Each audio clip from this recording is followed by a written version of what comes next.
what you were thinking? Did you? Or were you just so busy? Doing it.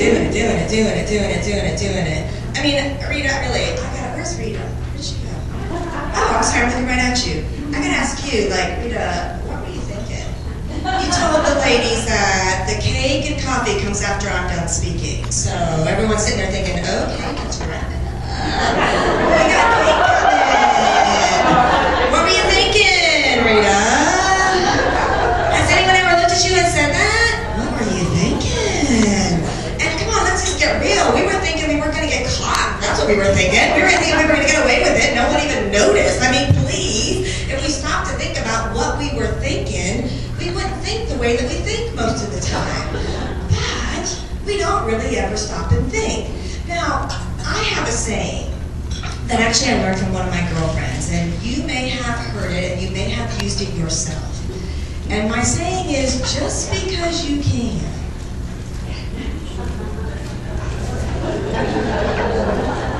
doesn't mean you should. I don't know if you've ever seen some things that you thought, really? And you said to your girlfriend, just because you can, doesn't mean you should. And I have seen lots of examples. Let me just show you some. I'm a business consultant, and so I've had customers talk to me about different ideas for patents. And you know, at first thought, they seem like a good idea. It's a good idea, right? Protect your hair when you're eating ramen noodles by using the hair protector. I love it.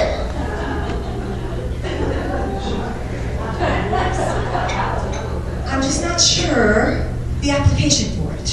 All right, we're going to use that in a restaurant. You go to a Thai restaurant next time, you're going to say, hey, you got one of those hair protectors? I can borrow one for the night.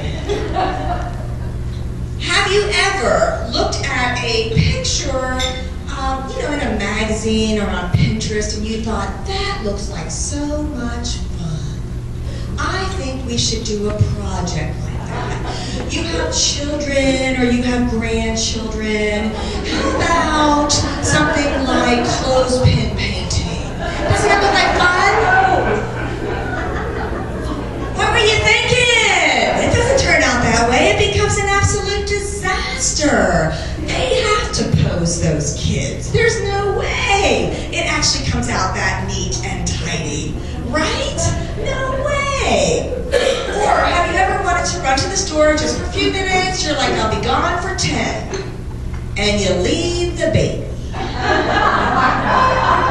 You're not gone for more than 10 or 15 minutes, and they start thinking, I'm a little bored. What can we do to entertain ourselves here? Thinking. You can't do that. And perhaps most disturbing of all is you're out shopping and you round the bend and you run into something like this. And you just have to stop and think, what?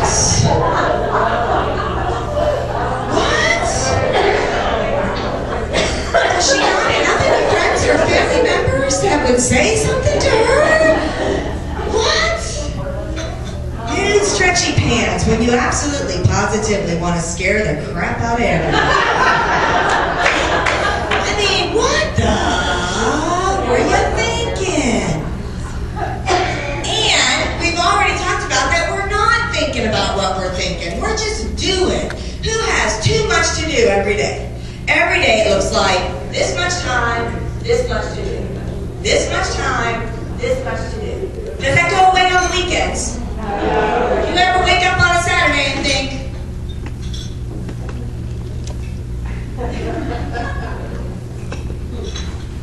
yeah, I got nothing to do. Yeah, until you wake up and then you realize you were still deep in sleep when you had that thought, because there's just as much on the weekends as there is during the week. But when we're thinking about thinking differently, what happens is it has to be a conscious thought. We have so much that we're responsible for every day, don't we? Don't you have just a lot of people who are counting on you. It comes from all different areas where people are just looking at you, aren't they? Just for advice and guidance and to get things done. And so you're just running as fast as you can. You don't really have time to think. But if we want to think about how we're thinking, then we got to think differently. Look at the woman sitting next to you and go, what? What's she doing? What? Yeah, if you want to think about how you're thinking, you have to think differently. What? You have to get out of the habit of how we think. Now, you should have just a little handout at your place. Just a place. I left it blank because I wanted you to be able to think. Not what I think you should think, but what you think you should think. So you can just fill this in with notes as you think it applies to you throughout the evening, and just go ahead and write down any thoughts that you have. I have 3 you gottas. Changing the way you think is not easy. It's simple, but it's not easy. It's simple because we really only have to do a few things differently. But the old habits kick back in so quickly that it's just not easy. But let me give you my 3 you gottas. The first one is, and I'm going to show you the slide just a sec because I don't want to give away the answer to the question. But the first you gotta that I have is that you gotta know if you keep doing what you've always done, what are you going to get? What you've always gotten, huh, Deborah? What you've always gotten, yeah. But we think it's going to be different. Let me just give you a real quick math problem. Are you ready? It's not too long afternoon. We can still do a little bit of math. You ready? Okay, it's simple. A bat and a ball cost $1.10. The bat costs $1 more than the ball. Look at your partner and tell her how much the ball costs. Over here, there's someone who's really good with math. Very good, very good. Everyone else, not so much. Sorry. What did you say how much a ball costs? 10 cents, right? A bat and a ball costs $1.10. The bat costs $1 more than the ball. Well, then the ball costs 10 cents, right? Is that right? Right. And it's not right, is it? What? Oh, sorry. Ball costs 5 cents. I know some of you are like getting out your pens now. This is one thing. No, you're going to do some math on it. No. What's she thinking? That's not right. See, we think we used math to get to our answer, but there was no math involved at all. We just took a shortcut because it just made sense. Well, it's a bat $1.10, $1.10. Give me something harder. It just seems that way. But it's just because we took this shortcut. And see, that's what happens. Does your day ever look like this? Robot, move it, routine, robot, move it, routine. We just do the same thing over and over, taking shortcuts because it saves us time, which it does. But doesn't mean it gets us where we want to go. Doesn't mean it gets us the right answer. Are y'all convinced that the ball costs 5 cents yet? Look at your partner and say, does it really cost 5 cents? Look at the lady sitting next to you. If the total cost is $1.10 and the bat costs $1 more than the ball, then the ball costs 5 cents because the bat costs $1 more than the ball, so it costs $1.05.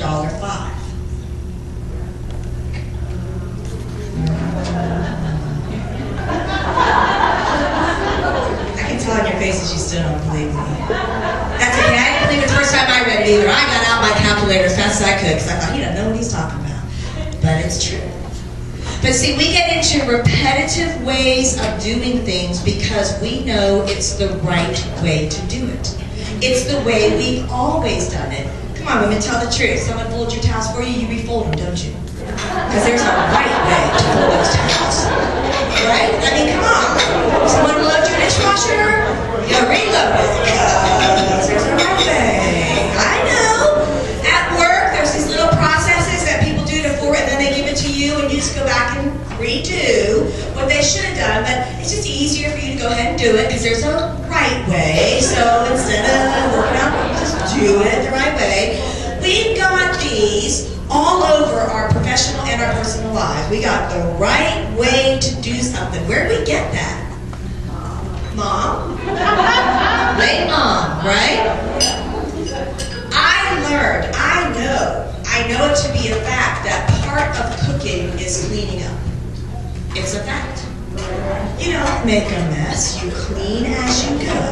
I was raised in an Italian family, but we had spaghetti every Sunday. When we sat down for spaghetti on Sunday, you could walk in my mother's kitchen and didn't know she just prepared spaghetti for a whole family because it was spotless.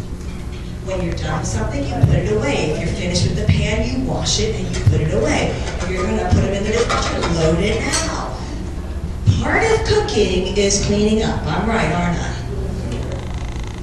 Yeah.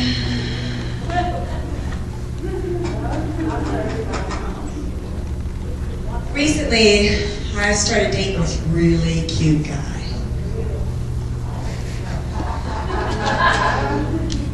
He is the most awesome cook ever. He doesn't even really want me in the kitchen, which is fine with me. I've done my share, done my time. He just pours me a glass of wine, cuts me some cheese, and says, "You stay over there." Oh my. I'm sitting there watching as a weapon of mass destruction takes over my kitchen. I mean, he's never heard the thought of part of cooking is cleaning up. It's not ever been taught to him. So, sometimes people just haven't learned things. So, like if somebody's done, there's like every spice we have is out on the counter. Every pan is dirty. Everything's kind of, if something flops onto the floor, it's just there. If a liquid spills, he'll pick up the container to stop the spill, but it still runs down over the side of the counter.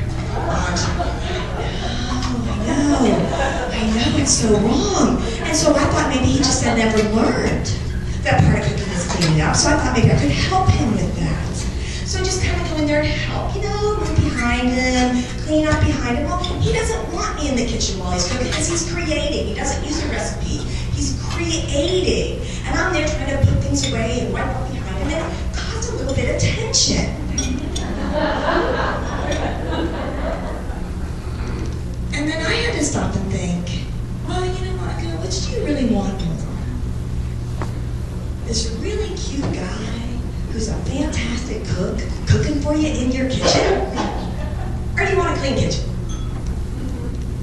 I had to think about it, right? Yeah, right? I want both, right? No, for real, right? I had to think about what I was thinking. I'm like, why does it have to be spotless? Is it possible we can clean up afterwards? Is it possible that the better way to do this is not cause a lot of tension, just drink warm wine?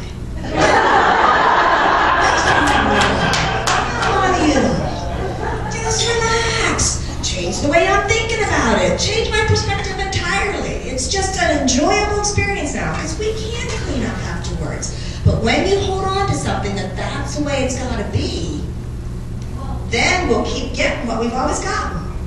So the first thing we have to do to change how we think is think about the habits and patterns that we all have. We all have them, and they're good. They're good because they help you be really efficient.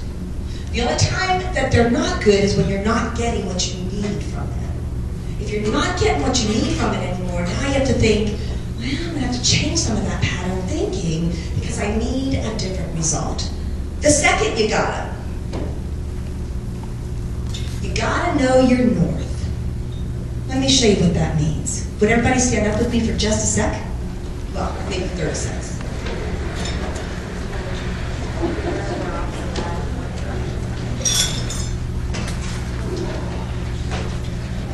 Okay. We're a little crowded, but we're good. Okay, it's good that we're crowded. I love it. So pretend your body is a compass. But don't be giving secrets away. Your arm is the needle of the compass. So you go ahead and stick your right arm out in front of you. What's your body? Compass. Arm, needle, compass. Okay, go ahead and close your eyes for just a second. Without looking around, without being concerned with what other people think, I would like for you to turn and point your whole body in the direction of true north.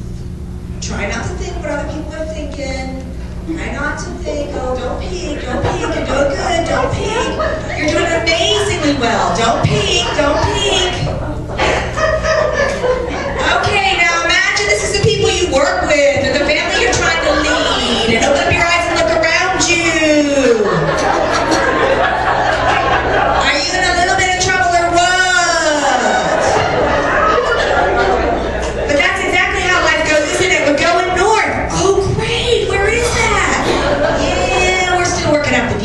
Just stay in touch, right? Go ahead and sit down. I know someone has an app on your phone and you're going to pull it out and tell us where North is. Yeah. North is that way.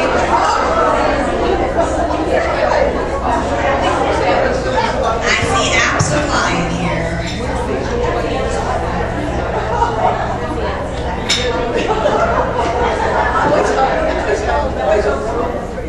Okay.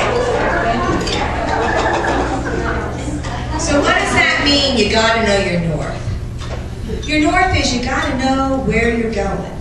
North is where you're going. A couple of years ago, I had the privilege of traveling with another woman speaker. We were doing 2 weeks of a woman's event together.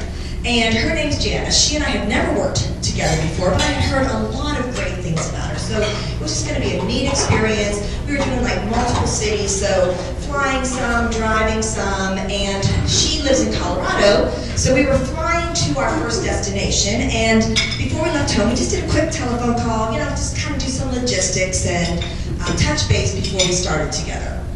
So right at the end, I mean, we talked about quite a few things, but right at the end of the call, Janice said to me, oh, I want to let you know, she said, I'm really frugal when I travel. I really don't like to spend a lot of money, especially on food. So I prefer if we just did fast food every night.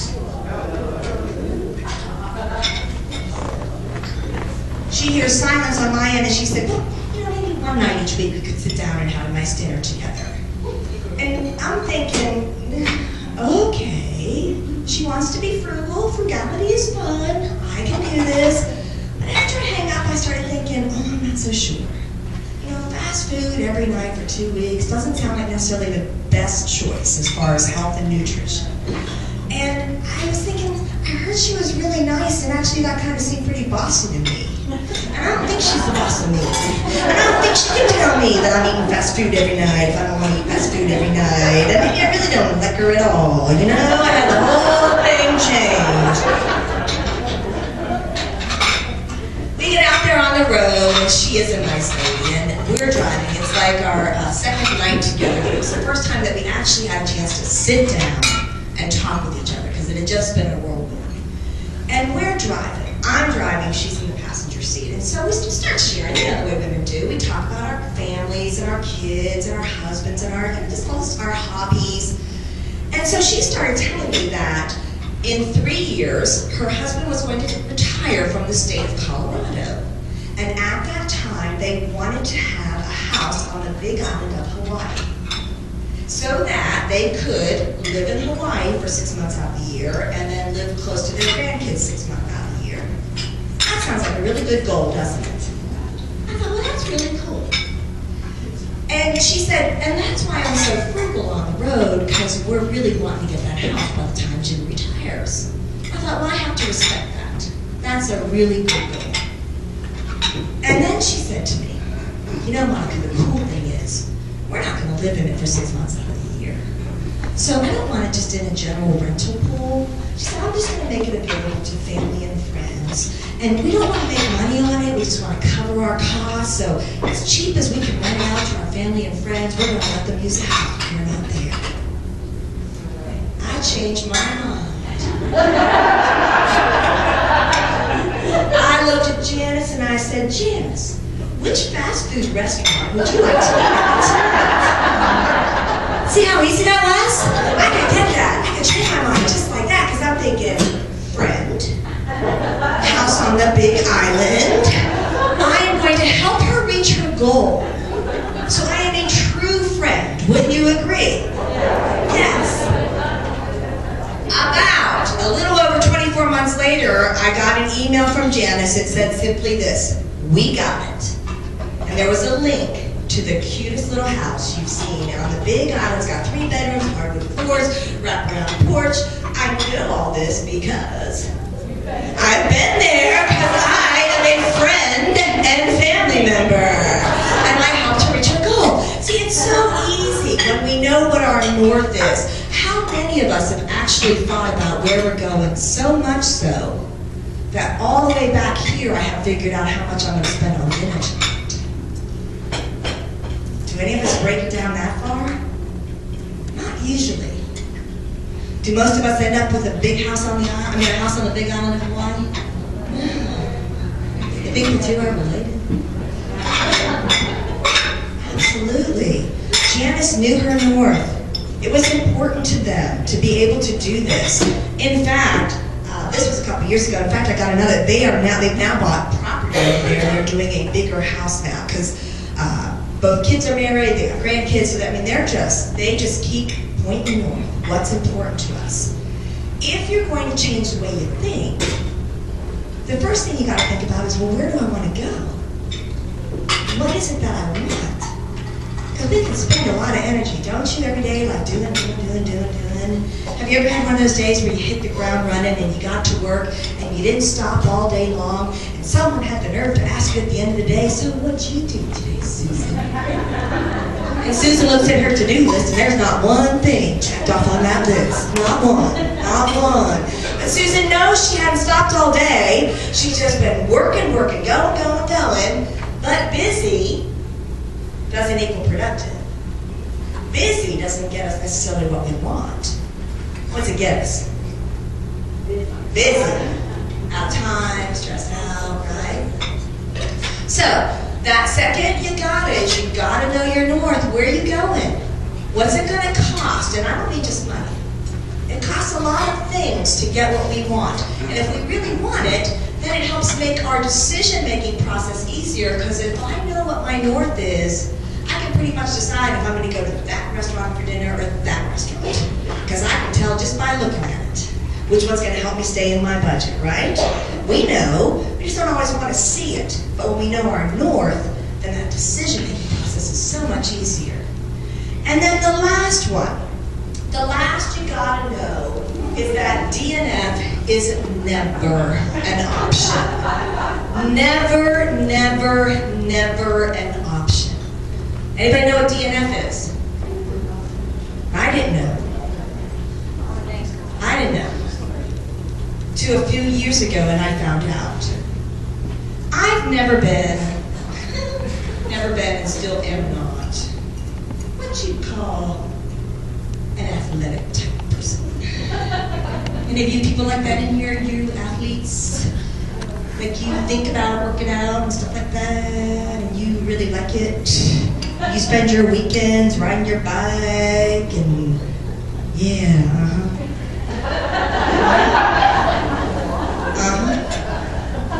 And you have a whole subculture of friends built around that athleticism, don't you? Yeah. I never had that. I'm the kind like a good Saturday morning is some antique shopping, getting your nails done, going to get a cup of coffee, right? Right? Okay.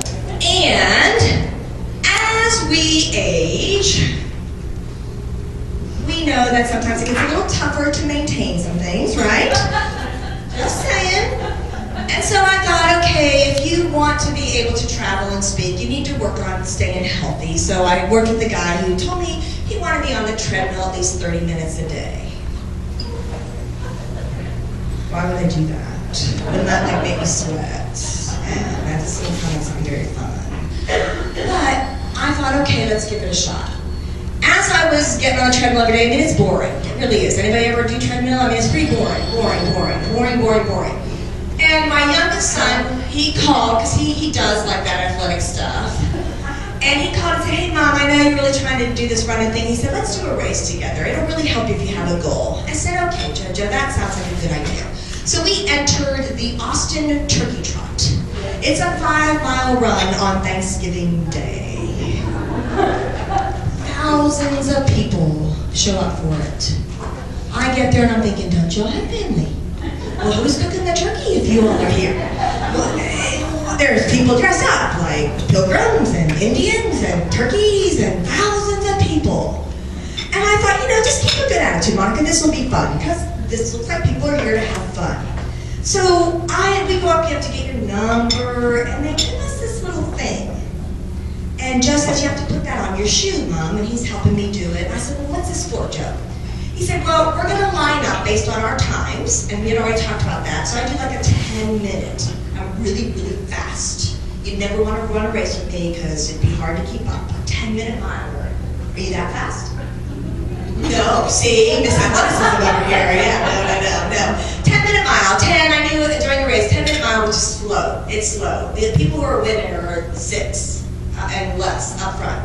But you line up, so if you're going to have your real time, I mean, I'm thousands of people back in line. So you don't start the clock when the race starts, you start when this little chip on your shoe goes across this pad. That's when your official time starts. It's the start of your 5 miles. I'm like, oh, okay. And Joe said, and then at the end, Mom, you can go out to the internet and you'll be able to see what your time was, your official time. And I'm like, oh, okay, so will I look up this number? Is that how I'll find the time? And he said, no, Mommy, just look up your name. I'm like, okay, so all the thousands of people in this race can look up my name and see my official time at the end. He goes, yeah, but Mom, who's going to do that? I was like, oh, okay, yeah, you're right. And then he said, if you don't finish, they'll just put a DNF after your name. Do not finish. I was like, oh, great. Which is worse? People seeing the time or people seeing a DNF? I wasn't for sure which one might be worse. But I thought, okay. I line up at my 10-minute mark. Joe's way ahead of me in the 7 minutes, and we had already picked a place where we were going to meet afterwards. I got my little music. I am ready to run 5 miles. I'm ready to go. Someone in Austin, in their wisdom, decided to start the race straight uphill. How many hills are there in Texas? Let's get real, right? I mean, is this like a little state? Do people think of Texas and say, oh, you have so many hills in Texas. It must be so nice. You're rolling hills. No, we don't have hills here. But the person who directed this race found one right away. 110% humidity, it's hot, we're going uphill, and I'm thinking, oh no, what were you thinking? You can't do this, you're an old lady, you can't do this, you can't run 5 miles, what are you doing? I thought, just, listen to your music, settle into your pace, you can do it. I'm going. We get to go down the hill. Thinking, well, that's cool. And then guess what happened? We get to go into another one. I thought, oh, they're just teasing. Don't get excited about going downhill because they're just going to bring you an uphill right after this. So just run your race. At about the 3-mile mark, I'm thinking, this is a lot harder than I thought it was going to be. I thought I was ready. I really did. I'm comparing it to childbirth at this point. which was harder, childbirth or this. I don't know. And I realized that I really couldn't quit because I was then going to get a DNF after my name. And I really didn't want to be labeled as that kind of person, someone who's a quitter. I can tell you that's the reason I didn't quit. But the real reason is, I didn't know how. I mean, I'm 3 miles away from the starting line and I hadn't asked anybody these questions. Like, do I just move over to the side and a rescue van will come get me? I didn't know. I didn't know. And so I thought, well, you better just keep moving then, because you gotta get back there anyhow, so just keep moving. By this point, we're probably a little bit past 3.5 miles, and I'm just... Up next to me comes this cute little blonde. She's young, she's pretty. She's got her ponytail, she's got little white headphones on, she's got a pink outfit on, and she hadn't even broken a sweat yet, and she's not huffing and puffing, and she's running right next to me. I'm thinking, where'd you come from? Can't you see this is the old people section? Why are you here? And she's just like running next to me. And I'm thinking, come on, just, you know you can move past me. And she didn't. She just stayed with me. They have little signs, thankfully, along the way. So we saw this marker that said 4. So we knew we had just crossed the 4-mile mark. At that point, little chickadee in her little pink outfit, she looks over at me. And she goes, let's do this together. Okay. So she just stays with me. A few times, she looks over and she goes, "You all right? You okay?"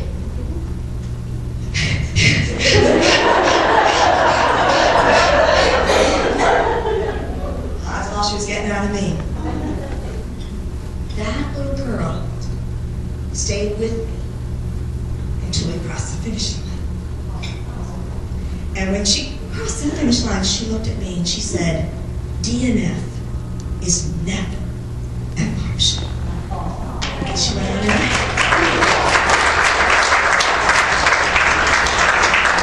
I know her. I didn't get her name. I know that if it had been me at her age, I probably would have said something like, "Old lady, you look like you're about to have a heart attack. Do you need some help?" I mean, that's probably, I would never have looked at her and said, "Let's do this together."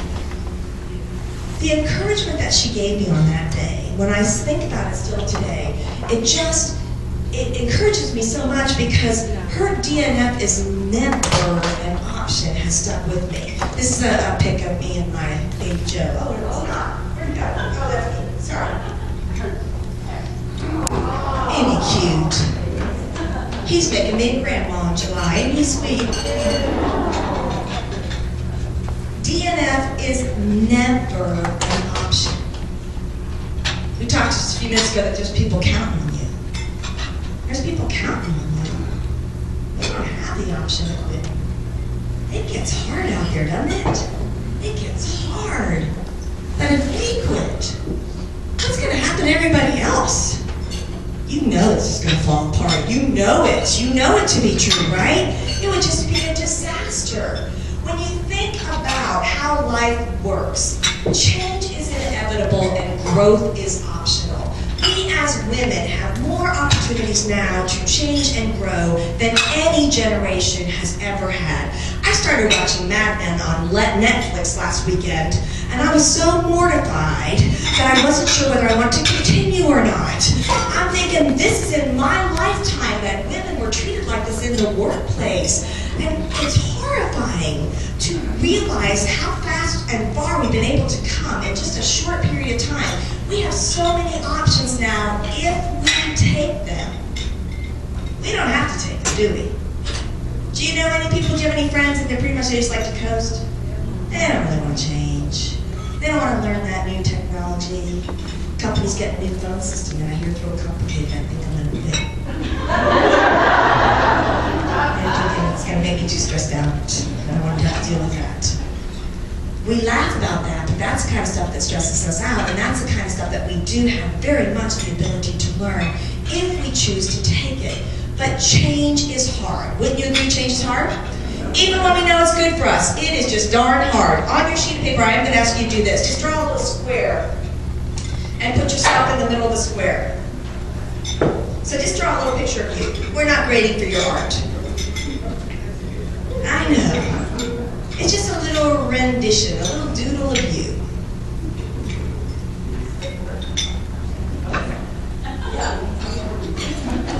They all look alike, don't we? We do. Here's what's happening. You're living in that box and you want to do something different, but every time you get to the border of that box, you run smack dab into what I call funk. Fear, uncertainty, negativity, and know-it-alls. Fear. Well, I don't really like it inside this box, but I know it. I don't really know what's out there. And I'm afraid that it might not be as good as I think it'll be, so I think I'll just stay here. Do you know anyone who's stayed in a situation that's kind of bad? And you wonder, why did they stay? It could be work, it could be personal. Well, they stay because they know it. It may not be great, but at least they know it, they understand it, they know they can handle that. So that fear of the unknown, which brings about the uncertainty. If I get out of this box, life is really going to look different. Can I really do it? Do I really have the creativity, the intelligence, the tenacity to really make these things happen? Do I have that? The negativity. Negativity like, oh, you know, if you do it and you fail, what are people going to say about you? You know, lots of people try new things and they're not successful at it. You know, a lot of people do things that they really didn't succeed. I don't know. And you all have those know-it-alls, don't you? That if you should try something new and it doesn't quite work, aren't they the first to come out and tell you, well, I didn't want to squash your dream, but I just knew when you were sharing it that it wasn't going to work. I didn't want to be the one to step on it, but I knew it wasn't going to work. We all have it. We all have funk. It does not matter how pulled together anyone looks. Everybody has funk. I call it funk in your trunk. We all got it. And we all got it. Some of us have learned about funk, and some of us, we've started unpacking that trunk, and so we just drive like those little tiny smart cars. But other people, man, they're like pulling that whole tractor trailer with the 18 wheels on it behind them. You know, everywhere they go, they're taking all that funk with them. And the biggest challenge is no matter where you go, there you are. So you and your funk are going to every situation you have in life. And you're wondering why things keep happening, and it's because of that funk. Do you have any of those perfect friends? They have like the perfect house, the perfect spouse, perfect kids, perfect pets. They take perfect vacations. They send you a Christmas letter to tell you how perfect their year was. Have it, don't you? We all have it. You ever read that letter and thought,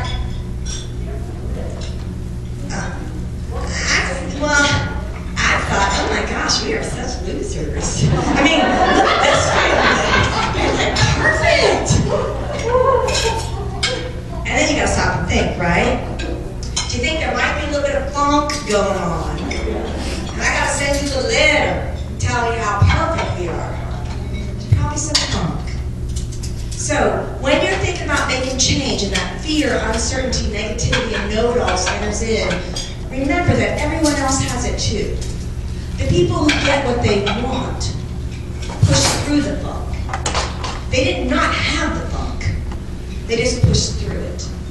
Would you put a smile on your face and look at the woman sitting next to you and say, yeah, I got some funk.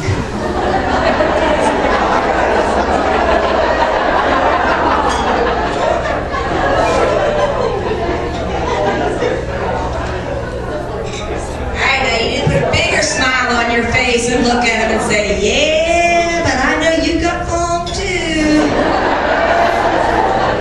I know you got it.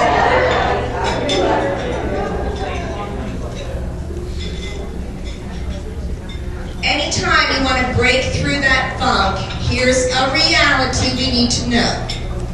It'll involve some sort of risk. There's always a gap between where you are in that box and where you want to be. And that gap is the risk you haven't taken yet. We all have to take risks in order to get what we want. Even something really good can be really risky because it involves other people. We just don't know how things are going to play out. There's always a risk anytime that we want to do something differently. Stop for just a minute and think about a risk you know you need to be taking. Would you tell one person at your table what that risk is? Real quietly, you don't have to say it out loud. Whisper it. What's your risk?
It seems like once we start verbalizing our risks, they become a whole lot smaller. That fear wants to keep you from breaking through the funk. And so the fear keeps us from ever sharing the risks that we need to take. And we find that once we do, we have a friend that says and says, well, you go, girl, you can do that. Your friends know you can do it. The people who love you know you can do it. We're the ones who think we can't. We're the ones who think our funk's we can't break through that funk. It's just us. It's our mindset. So let's go back and just review. If we keep having the same old thinking, what are we going to get? Same old results. If you keep doing what you've always done, you're going to get what you've always gotten. If what you're getting is working for you, don't quit what you're doing. Keep doing it. But if you're not getting what you need, then we got to change what we're doing. Otherwise, does everybody know what that's called? Crazy. Yeah, crazy is what it's called. And it wasn't me, it's Einstein. Einstein's definition of insanity is doing the same thing over and over and expecting it to be different. And we all do it, right? Why does this keep happening? Well, because we keep doing what we've been doing. Doing never starts with the do. Doing starts with how you think. Your thoughts become your emotions become your actions. So anytime we want something different out here, we got to first change how we think about it. Otherwise, we'll just end up doing what we've always done because we haven't changed our thought process.